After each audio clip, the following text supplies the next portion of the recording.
welcome to the IDEMS podcast. My name's Lucie Hazelgrove-Planell. I'm an anthropologist and social impact scientist, and I'm here today with David Stern, one of the founding directors of IDEMS. Hi, David. Hi, Lucie. Really nice to be chatting again. Thanks for taking the time. So I've been working for a few years trying to think about database structures, and there has been very little progress, partly because I've been talking to the wrong people and there hasn't been a need. There hasn't been a direct pressing need, I would say. There's been a need, but it's not a pressing need, perhaps. And so I wanted to take the time to explore this idea of a database more. And I'm not talking about a general database. I'm thinking in particular of a working farm database. You're thinking very specifically. We had an episode recently with Polly Noyce, and she was mentioning Manor House. And you recently had a trip to Kenya where you visited Manor House. So I am deducing that you're thinking very explicitly about the work that's been happening and the thinking which has happened about trying to help Manor House to get data which serves it, which helps it, and to put that into a database which will be of use and of value to them as an entity and an organization. Yeah, exactly. Yeah. You saw through my sort of general database to, yes, Manor House Agricultural Centre. Because I'd always heard of it since joining IDEMS. I knew that there was this plan, and I know the different areas of the farm. So, for example, the livestock area or the crop area. I know that they collect data. A lot of their work is research work about what they currently actually do, their own practices. And this has been some of my questions, like how they collect data, what data they collect.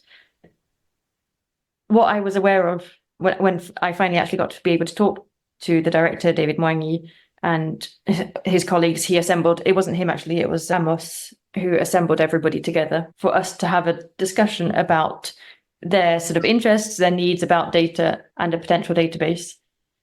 And I saw that what they were talking about was really, to me, it was big aims. A lot of work needed to be done before achieving all of that.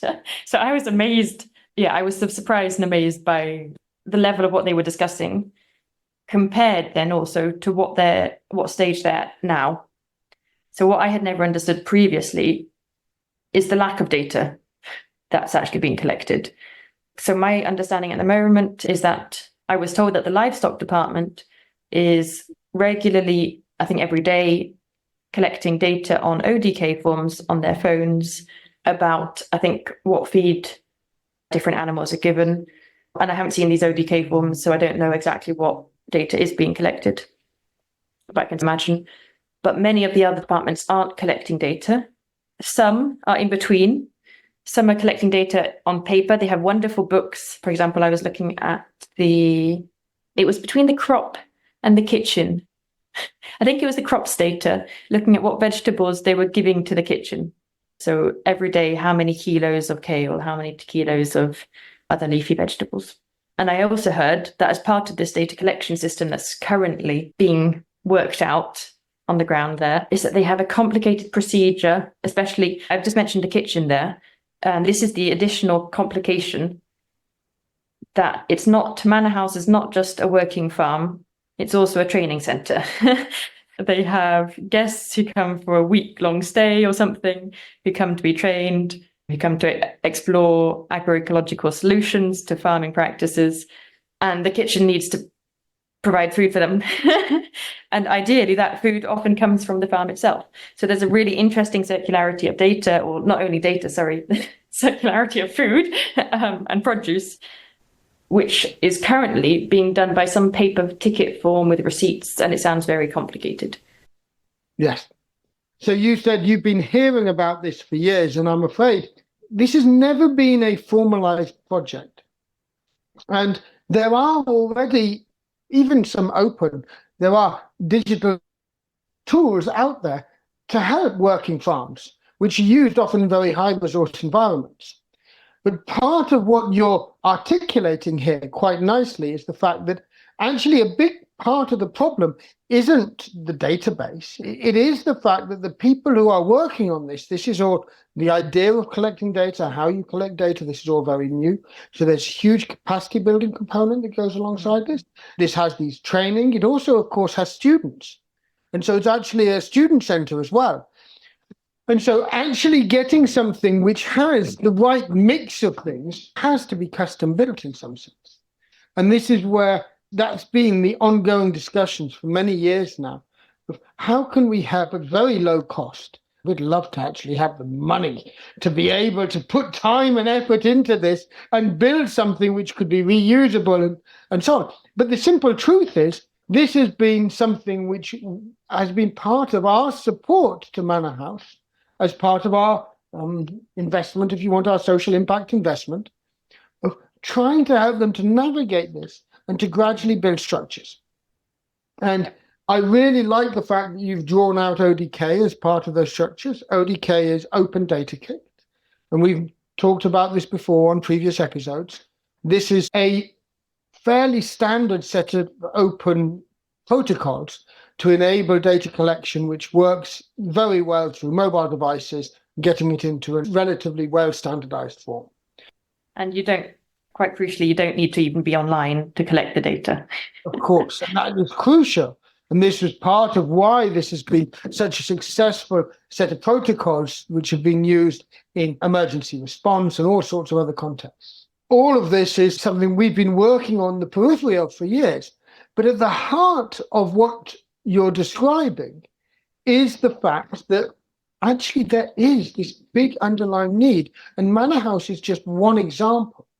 We work with partners across low resource environments, I would argue, who can't buy and shouldn't buy the commercial tools which are already built to do this, and that need really powerful, adaptable tools which can not only serve their specific needs, but be accessible to people with very low digital literacy.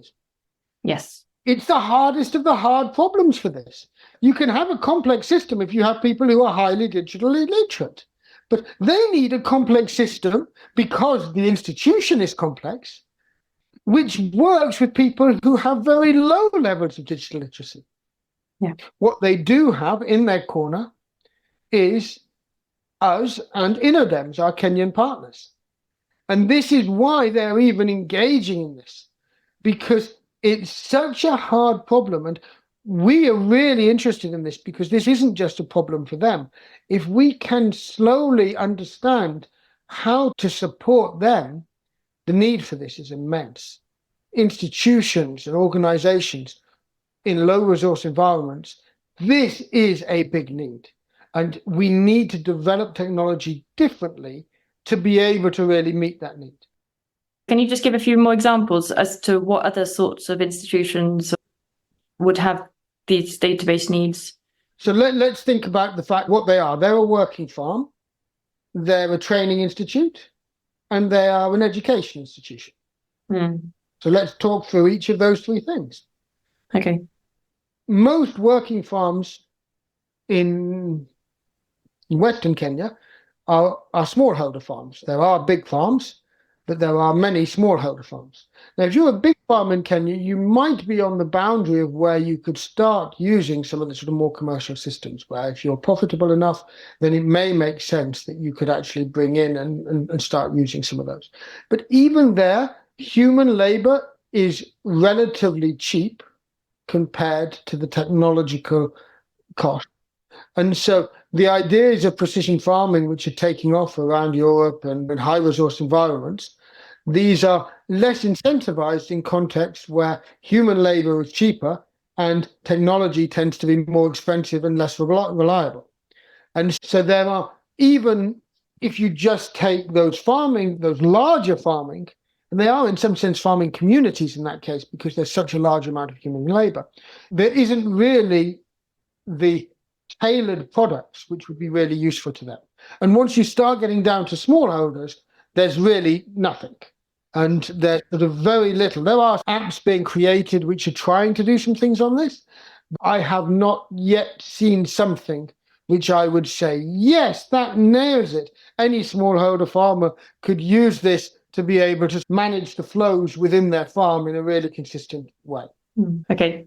And as a working farm, there is already a whole sort of area there of from smallholders up to bigger farmers in low resource environments where, although there are lots of tools for working farms out there, I would argue that there is still a need, which is part of a gap, which, if there was something which was really appropriate for this, then we would be encouraging Manor House to be using it. But the simple truth is that even just as a working farm, there isn't, I would argue, something which is really tailored for their context. Mm-hmm. And then you can go to they're an academic institution. They train students there. And so you have all sorts of similar academic institutions, from major universities down to schools or technical training institutes and so on. And some of them have systems, particularly the bigger universities, particularly the big private schools. And there are many systems that are used for this, student management systems and so on. So there are systems that exist. But again, if we look, Manor House is too small for any of those. And so they do pretty much everything on paper. Yeah. So almost all their student sort of registration, everything is a sort of paper-based system. And going to a digital system would be an immense task for them. And actually, their needs are very specific. They have a relatively small number of students. So compared even to secondary schools, their needs are pretty specific. And so they don't fit into a big category. So having something that customizable, that which would really suit them, is unusual. But there's so many education institutions that don't fit the molds of what is available. Now, there are big efforts happening, and there's actually very interesting research happening for high schools and schools in general to be able to understand how can we get school management systems into schools which would help and enable this sort of digital data. And that's, people are thinking about that at the continental level, even within Africa, of this sort of thing. But it's something where the Gambia, for example, has got very advanced in that, and there is progress that's been made. But these are hard problems, again, especially when you're an institution which is where this isn't standardized, and where you might not have access to something which is really suiting your needs. And so it's just a hard problem. And then, of course, training institutions, many of the training institutions are one-offs. They're original in many different ways. And so actually those tailored solutions for training institutions, again, you'd need something which was adaptable in these low-resource environments, which can't afford to pay much for it. And it's something where there are, if I've missed it and I could have, then somebody can tell us, please share with us what it is that they should be using. But we've not found open solutions which are really almost turnkey and yet have this sort of boundary between working well for people with low digital literacy and being highly customizable. It's a hard problem. Now, we don't claim to be getting anywhere near there. We don't have the funding to do this. It's a project I'd love to take on and actually drive forward. But it is something which what we're trying to do is to support this to be grown in some sense from within the institution. And this is an approach which has been very slow, as you say, but I'm delighted to hear that the discussions that they were having were more advanced than you expected, because that's the ambition I want them to have. And then I want to try and help support this slowly, to help the technology come up to support them based on their needs and building with them. So it's something which emerges, and we're building technologies which could support this. And the whole point of something like ODK is, if you're using those sorts of templates, this could then be carried across because it's in a format which is then could be embedded into different things and so on. And so actually this isn't tying them into one thing. We could build compatibility with those formats into other systems. So this idea of being able to use these open protocols so that there can be interoperability with something which emerges. Now, my guess is what they will eventually need is probably a system with a server-based database served by a combination of, let's say, app and chatbot to be able to enable data connection in certain forms. That's my guess of what would really serve them well, to be able to accommodate for the low literacy users. The chatbot is really good because it can live within the technologies that people already use, things like WhatsApp, and the apps can be installed on their devices, and they can just learn how to use that in a way which then serves them, and not only does the component that ODK does, which is the collection of data, but the app can then close the loop and give them the feedback so they get the benefits of having had the data. Yes. And that's going to be really important. But that app, building out such an app to serve them, that's a huge amount of work, especially if we're thinking of it not as something just to build them, which they can't afford as an institution, but something which could be built to be open and serve multiple institutions. And that's a whole nother big project. Oh, I'd love to take on that challenge. But it is a challenge, and enabling it to emerge, if we were to take that on as an organization right now, we'd get ahead of them quite quickly.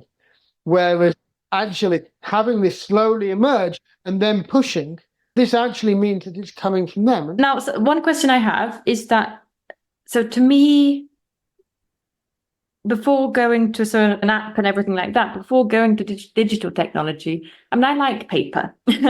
So to me, it makes sense to do it all on paper first, and to understand, to me, it would help me understand what are my needs, what data do I actually want to collect, which data should go where, and things like that. But I get the impression, both from them and from you, that you want to go straight from ideas to me, end result. It's not ideas to end result. So what is important here, and there have been places and there have been groups who've been using paper for years, but paper is really problematic because you can't use the data in its paper format. And so you either need a digitization to put that into a form where that data can actually be properly used, or essentially that data is only serving a very basic purpose. So you can't easily do summaries based on data which is in paper format. You need to transform it into a digital format to be able to have it in a format. Otherwise, it's a big human effort. Paper-based systems have existed for centuries for farms and so on. So it's not just that there's nothing original about that. That's not actually taking advantage of. Well, that doesn't really help. That would just be a lot of work. Whereas actually, if we can have the data to be digitized straight away, then we can very quickly build systems which provide the information in formats which are useful for different actors. And that's the key. One of the things I believe very strongly is that by jumping straight into digital data, then we can very quickly incentivize good collection of data, because we can get the data to be used and useful much faster. And that's the key. Okay. If you think about it on paper, then it's so much work. It's actually more work to digitize the paper than it would have been to collect in the first place.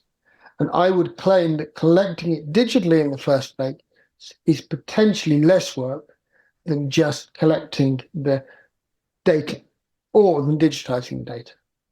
And so essentially you're reducing by more than 50% the workload involved, because to make the data useful from paper, you have to then digitize it. The only things that I saw were the summaries of vegetables going to the kitchen. On paper. Yeah, on paper. And so imagine if instead of that was digitized. And so you could actually then very quickly have graphs. A yearly overview, yeah. Mm-hmm. Not just yearly overviews, but even more short-term things that you could actually see if something's gone wrong. This actually can become visible very quickly. If the kitchen is potentially going to have a problem because there's not enough veg or whatever it might be, some of these things can very quickly then become visible in ways which may or may not be. You're never going to use the data of the paper record. It's just there for record keeping's sake. People don't look at that data and use it very often. Yeah, okay. And then why jump straight to collecting data on something like ODK Collect? That's not looking straight. That to me would be a intermediary step. Mentioning the sort of chatbots and things, but why not Excel is what my question is. Why not go by Excel first? Because Excel means you need to have a computer with you or something. That's for your data entry if you've done a paper record. You can access Excel on your phone. You can, but then you need to know what format it's in and so on. It's not actually helping you. So that's more work than it would be to do it in ODK or something. So actually getting good data in Excel would be harder. But ODK just produces Excel forms, is my understanding of it. So ODK, you have information questions that you answer. So a well-designed questionnaire in ODK is easier to fill out than finding the right columns to fill things out in Excel, and so on. You're guided through. And my favorite example with Manor House for this is the chickens. Sure, you know about the data collection for the chickens. No, I know that there was an experiment recently. Yes. Okay. So let me talk you through this, because this is what I hope when we started this, and it's only happened very recently, as you said. They had this experiment for the chickens. And actually, in the end, they started doing data collection forms, and they were terrible. And in the end, we worked together on them quite a lot, and we got to something which I am so excited by. And the local team, were finally understanding, and they did a brilliant job, because they understood that actually, done well, the form helps them. Absolutely, yeah. Actually, it's this element of this form we then talk through. Okay, when you go, we had an expert, and when you go and you observe the chickens, what do you look for? What do you observe? And the point is, by the time we'd gone through and actually talked through what they observed, as somebody who, I don't know what to look for with chickens, as somebody who looks at chickens for signs of all sorts of different things, then the form was something which they can now use to train students how to observe things and how to act on a daily basis with the chickens. And this is great. I saw an early version of those forms, and I found them so confusing, because I didn't know if we were looking at the whole flock or if we were looking at just one hen, because then he was looking at the chicks, and he was like, is this the total chicks? Is this one hen's chicks? And it went from one level to another. I was never able to have those conversations. Exactly, and those were the initial thoughts. And what they were just doing was putting down all the different things. And so we then structured that to say, okay, what are the different levels? What are the different levels? Okay, you're going to observe something at the flock level. You're going to observe something at an individual hen level. You're going to observe some things and so on. And going through those different levels and actually understanding what you're observing on what. That was a really powerful exercise, which then led to these forms, which now they are using to train the students. So the students are able to take over some of the responsibilities of looking after the hens and making those observations. Yes, and I saw that in person. Yes, and now that data, of course, because that data comes straight away, the student might not realize the full implication of what they've observed. But they might observe something which needs to be acted on. It then goes up, the data could come through, and then we can build the observation systems which feed back to the people who are responsible for it, so that they get the warnings or they get the flags or they can see the things they need to see. So even if they didn't make the observations, the students made the observations, they get the information. That's where this becomes so powerful. Now, ODK is a fantastic tool. And I'm really delighted with the way a number of members of the team at Manor House have started to really appreciate and engage in this. And it's been so rewarding to see that growth. And I feel a lot of that's happened relatively recently. But it, to me, is an intermediary step. You don't want to get stuck in ODK, because the whole point is that actually, although ODK is a good first step and it's helping them and it will always be useful, really what they need is something which will give them feedback. It'll actually have, elements of the analysis of that data feeding back to people who need to know. And that's what we really want. And this is where I hope things are going with this sort of database and with what we'd hope will come out of this. Yeah. Okay. That's great. And thank you. So I came out of my discussions with some of the staff at Manor House with more questions and you've explained away some of my questions. And so I now need to work on trying to think of a structure for a database for them. But in some sense, the structure for the database isn't the key at this point in time. This is where the starting point, if the starting point is a collection of ODK forms, That's what we should really be working towards, because the ODK forms at this point in time, they will translate into tables in your database. So they are the data that you're collecting. So I would argue, and this is what I've been doing with some of them on some of the experiments, thinking through the data you want to collect and how this can be made useful as a process of designing ODK forms is, in some sense, designing components of an underlying database in a way which is very flexible and adaptable to their needs, because they have people there in Kenya who can author these for them, who can edit them. They become theirs. And that's what's so important. We don't want a database which they are then tied to in a way which they can't change. And this is why the ODK form process is so important, because if they need to change it, they have the ability to do so. Exactly, yeah. We don't want to design a database which is outside of their power to change. That would not serve their needs. But this is a really complicated concept, because in some ways they need something which is relatively standard, but in other ways what they need is very custom. Yeah. And it's going to change over time. The example we have of the chicken, which is related to this experiment, that experiment is going to be relatively finite in time, because they are finding pretty quickly that if you use I think it's Tuprosia that they're using, if you use the Tuprosia, it is reducing seriously disease and pest pressure on the birds. And so the birds are doing so much better in the experimental part where you're using this than the other part, that pretty quickly they're going to say, okay, we have enough data to actually draw these conclusions as academic research, and we will now be treating the whole flock because it is making such a difference. And then on the back of that, my hope is they will then say, but what we don't know is whatever it is they don't know next. And then they go into another experimental phase. This is really at the heart of what the institution is about. It is also a learning institution.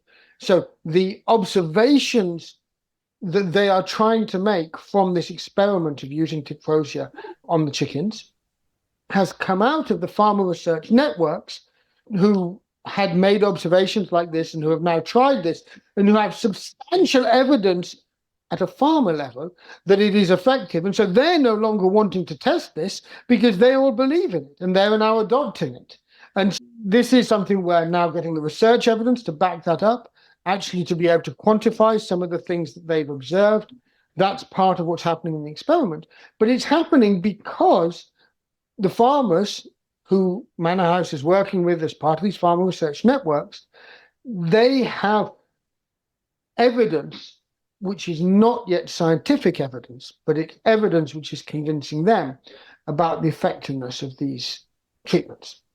Yeah. Yeah. My hope is if they as an institution embrace this, then because there are this combination of doing bits of research, they're training students, they're a training center, they're related to these farmer research networks, and they're a working farm. If this just becomes part of their processes, the data that's going to come out eventually is going to be extremely useful for research as well as for them and helping them as an organization. And so my hope is, and this is why we've never forced this, we are responding to them and supporting their needs on this. This episode, to me, it didn't need to be about Manor House.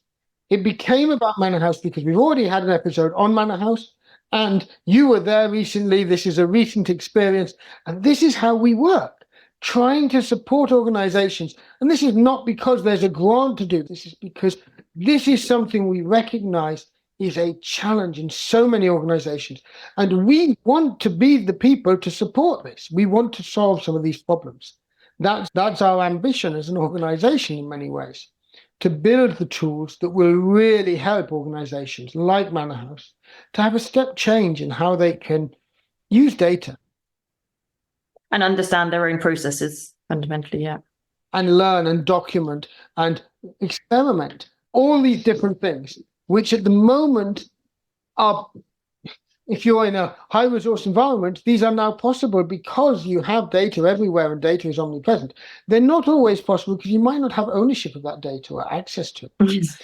And that's, again, this is where working in these low resource environments, the value of that data is arguably of less commercial value, which means that there's less pressure to actually for somebody to take it from you.